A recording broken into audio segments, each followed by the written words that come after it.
అందరికీ నమస్కారం. శివరాత్రి మనకి ఏ విధంగా వచ్చింది? శివపురాణంలోని 5వ అధ్యాయం 8వ శ్లోకంలో సాక్షాత్తు ఆ మహాశివుడే శివరాత్రిని ప్రకటించారు. బ్రహ్మకి విష్ణువుకి మధ్యలో ఒక వివాదం వస్తుంది. సో ఆ వివాదాన్ని తగ్గించడానికి దేవతలందరూ శివుని ప్రార్థిస్తారు. ఆ సమయంలో విష్ణువుకి బ్రహ్మకి మధ్యలో లింగాకారంలో అగ్ని రూపంలో మనకి శివుడు ప్రత్యక్షమవుతాడు. శివుడు ప్రత్యక్షం కాగానే బ్రహ్మ అండ్ విష్ణు ఇద్దరు కలిసి శివుని ప్రార్థిస్తారు అండ్ పూజిస్తారు.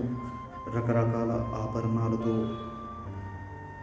పట్టు వస్త్రాలతో పూజిస్తారు. సో వాళ్ళ పూజకి శివుడు ప్రసన్నులై ఆ పూజ జరిగిన డేట్లోని తిథి ప్రకారంగా మనకి శివరాత్రి అని ప్రకటిస్తారు.